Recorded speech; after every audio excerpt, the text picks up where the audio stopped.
I used to say my longtime partners in broadcasting were Dick Vitale and Joe Theismann, so I'm not used to public speaking. Mike Patrick, the legendary American sports commentator known for his powerful voice and iconic presence on ESPN, has passed away at the age of 80. He died peacefully in Virginia, leaving behind a rich legacy in sports broadcasting. Born on 1944, Mike Patrick began his broadcasting journey in 1966 after graduating from George Washington University with a degree in speech. From small-town radio stations to local TV, his rise through the ranks was swift and impressive, eventually leading him to national fame. In 1982, he joined ESPN, where he would become a household name. We're not going to send you out anymore. And I went, oh, shudder. Will Hutchins, the beloved American actor best remembered for his charming portrayal of Tom Brewster in the classic Western TV series Sugarfoot, has passed away at the age of 94 due to respiratory failure. Born on 1930 in California, Hutchins pursued studies at Pomona College and later at UCLA before serving 2 years in the U.S. Army as a cryptographer. His big break came when a Warner Brothers talent scout discovered him, launching a career that would span decades and leave a lasting impact on television history. Roth, you making me a prisoner? Not exactly. He gained nationwide fame in the late 1950s as the gentle, book-smart frontier lawyer in Sugarfoot, 1957, a role that made him a household name. Unlike many Western heroes of the time, Hutchins' character stood out for his preference for law over violence, a refreshing take that resonated with audiences across America. Hutchins continued his television career with starring roles in series such as Hey, Landlord, and Blondie, and made memorable film appearances, including acting alongside Elvis Presley in Spin Out and Clambake. His natural charisma and soft-spoken demeanor made him a favorite among fans of all ages. Rest in peace, Will Hutchins. Geduscht und habe mich umgezogen und bin in die Willy Forst-Film gegangen. Waltraut Haas, the cherished Austrian actress and singer who brought grace, humor, and heart to post-war German-language cinema, has passed away at the age of 97. She died peacefully in Austria. Born on 1927, Waltraut Haas displayed an early passion for the arts. She studied at the prestigious Vienna Conservatory and honed her craft under the guidance of renowned actress Julia Janssen. Her professional debut came shortly after World War II, when she stepped onto the stage of the Linzer Landestheater in 1946. Im Keller und einmal bin ich halt hinaufgegangen, das war im letzten Stock. Haas rose to fame in the late 1940s and 1950s, becoming a beloved figure in Heimatfilm, a popular genre of sentimental films focused on love, family, and picturesque rural life. Her breakout role in Der Hofrat Geiger, 1947, catapulted her to stardom, followed by memorable performances in Hallo Dienstman, 1952, and the musical comedy In the White Horse in 1960, where she starred opposite Peter Alexander. Throughout her career, she appeared in over 60 films, often portraying strong yet endearing women who captured the hearts of audiences. As the film landscape shifted, Haas gracefully transitioned to television and stage, continuing to charm viewers well into her later years. Beyond the screen, Waltraut Haas was known for her elegance, warmth, and enduring love for the arts. She was married to fellow actor Erwin Strahl from 1966 until his passing in 2011. Their son, Marcus Strahl, followed in their footsteps as an actor and director. Rest in peace, Waltraut Haas.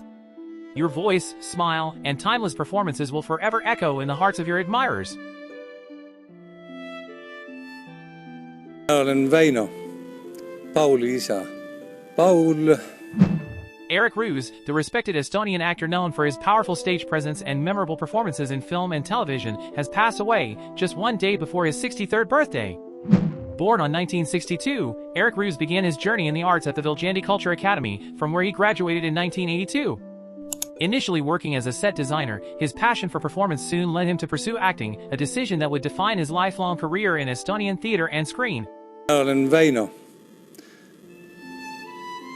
Pauli isa.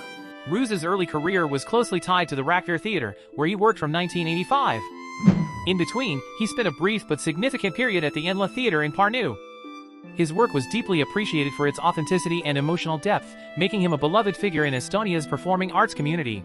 Over the decades, he appeared in a variety of Estonian films and TV series.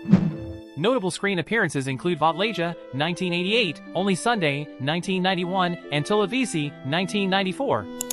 On television, he was recognized for his roles in the long-running series Lucky 13 and later in Class, for Life, where he portrayed complex characters with nuance and sincerity. In his later years, Erik worked as a freelance actor and director, continuing to influence younger generations of performers. He was also a longtime member of the Estonian Theatre Union and the Estonian Actors Union, contributing to the development of theater arts in the country. Rest in peace, Erik Ruus. Your dedication, talent, and love for the stage have left a lasting legacy in Estonian culture.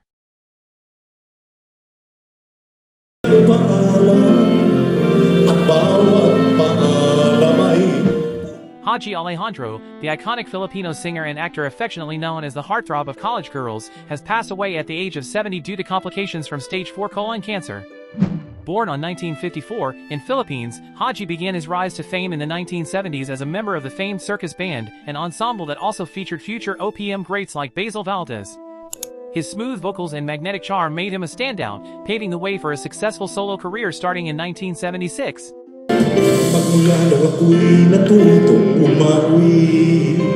In 1978, he achieved a major milestone by winning the first ever Metro Manila Popular Music Festival with the timeless anthem Kay Ganda Ang Ating Musica, composed by Ryan Cayabyab. The song later brought him international acclaim at the Seoul Song Festival, helping cement his place as one of the pioneers of original Filipino music. In addition to his musical achievements, Hajji explored acting, appearing in films like Panakip Butas with Nora Honor. He remained active in both music and theater throughout his life, performing for generations of fans who admired his artistry and passion. Rest in peace, Hajji Alejandro.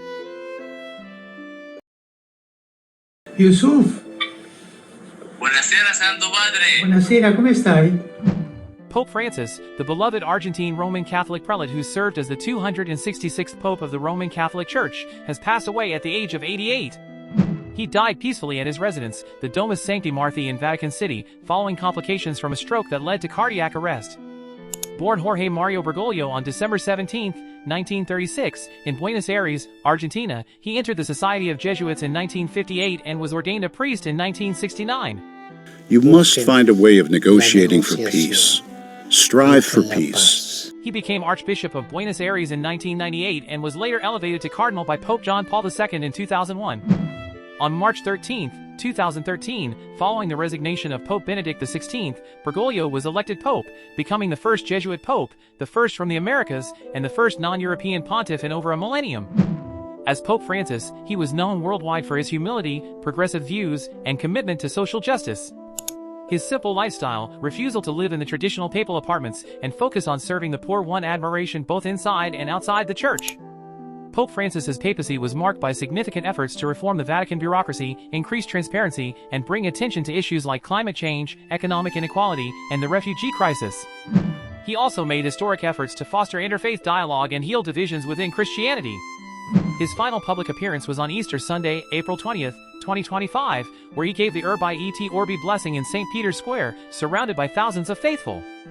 According to his wishes, Pope Francis will be laid to rest at the Basilica of Santa Maria Maggiore in Rome. A Requiem Mass is scheduled for April 26, 2025, and preparations for the next papal conclave are already underway. Rest in peace, Pope Francis. Your legacy of love, mercy, and reform will resonate through the Church and the world for generations to come. Well, we didn't do a comedy act until later. And Mira, the celebrated American comedian and actress, best known as one half of the iconic comedy duo Stiller and Mira, passed away at the age of 85. Born on 1929 in New York and began her career in the theater before finding widespread fame in the 1960s alongside her husband, Jerry Stiller. Together, they brought relatable, witty sketches to television audiences across America, becoming regulars on The Ed Sullivan Show and shaping the golden era of American comedy. It was really terrific because I kept thinking of in olden days in film, there was Irving. Mira's talent extended well beyond sketch comedy. Over the decades, she proved her versatility with acclaimed roles in both drama and sitcoms, appearing in shows like Archie Bunker's Place, Sex and the City, and The King of Queens. She also earned a Tony Award nomination for her stage work and had memorable film appearances in Reality Bites and Fame. In addition to her acting, Mira was a gifted writer and playwright, channeling her sharp wit and emotional insight into projects that highlighted her unique voice in American entertainment. Her contributions span stage, screen, and pen, making her a revered figure in both comedy and drama. And Mira leaves behind a remarkable legacy. Food? Do you get back? Yeah, sure. I go back every couple of years, and they come out here. Alex Rocco, the Emmy-winning American actor best remembered for his unforgettable role as Mo Green in The Godfather, passed away at the age of 79. Born on 1936, Rocco's path to stardom was anything but ordinary. In his early years, he was briefly associated with Boston's underworld before moving to California, where he studied acting under Leonard Nimoy. It was Nimoy who helped him refine his craft and shed his Boston accent, giving him the tools to pursue a serious career in Hollywood. I gotta be quick. My thanks and my gratitude to Hugh Wilson for creating Al Floss. Rocco's breakout role came in 1972 with The Godfather, where his portrayal of the brash Vegas casino owner Mo Green became iconic. His performance left a lasting impression in one of cinema's most celebrated films and opened doors to a wide range of roles in both film and television. Throughout his career, Alex Rocco demonstrated remarkable versatility, appearing in movies like The Friends of Eddie Coyle, Get Shorty, and That Thing You Do. On television, he starred in the famous Teddy Z, a role that earned him a Primetime Emmy Award in 1990 for Outstanding Supporting Actor in a Comedy Series. In addition to live-action work, Rocco was also a talented voice actor. He lent his distinctive voice to animated shows and films, including The Simpsons and Pixar's A Bug's Life. Rest in peace, Alex Rocco. From a storied past to a remarkable Hollywood journey, your legacy continues to shine in every performance you've left behind.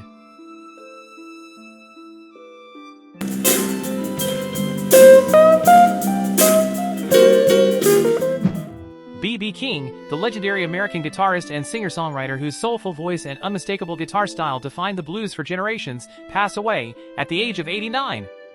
Born on 1925, B.B. King rose from humble beginnings to become one of the most influential musicians of the 20th century. Known affectionately as the King of the Blues, his career spanned over 6 decades, during which he recorded dozens of albums and performed thousands of shows across the globe. His signature guitar, famously named Lucille, became as iconic as the man himself. Rock me, baby, honey, rock me all night long. With his fluid string bends, shivering vibrato, and expressive solos, King revolutionized blues guitar playing. Songs like The Thrill Is Gone, Every Day I Have the Blues, and How Blue Can You Get remain timeless classics, beloved by fans and studied by aspiring musicians. B.B. King's influence stretched far beyond the blues. Artists from Eric Clapton and U2 to Stevie Ray Vaughan and Bonnie Raitt have credited him as a major inspiration. His collaborations bridged genres and generations, reinforcing his universal appeal and cementing his legacy. Throughout his life, King received numerous accolades, including 15 Grammy Awards. He was my dearest friend and my best friend. Maureen O'Hara, the iconic Irish-American actress known for her fiery spirit, striking red hair, and commanding presence on screen, passed away at the age of 95. She died peacefully in her sleep at her home. Born on 1920 in Ranelagh, Dublin, Ireland, she rose from a Dublin childhood steeped in the arts to become one of Hollywood's most beloved leading ladies. Her career took off in 1939 with Alfred Hitchcock's Jamaica Inn, and she quickly became a favorite in both adventure films and romantic dramas. Well, I married perhaps the most wonderful, exciting, gorgeous, handsome man in the world, Charlie Blair. O'Hara gained fame for her roles in classics like How Green Was My Valley, Miracle on 34th Street, and The Quiet Man, where she starred alongside longtime screen partner John Wayne. Often portraying strong-willed, passionate women, she earned the nickname the Queen of Technicolor for how vividly she lit up the screen. She was not only a gifted actress but also a talented singer and memoirist. In 2004, she released her autobiography Tis Herself, offering an intimate look at her journey from Ireland to Hollywood royalty. I guess bring him on, babe. Diane Keaton. An accomplished American actress, her career has spanned more than 50 years and earned her numerous honors, including an Academy Award, a BAFTA, and 2 Golden Globes. She has also received nominations for both the Emmy and Tony Awards. In recognition of her contributions to cinema, she was celebrated by the Film Society of Lincoln Center in 2007 and received the AFI Life Achievement Award in 2017. She is born January 1946, age is 79.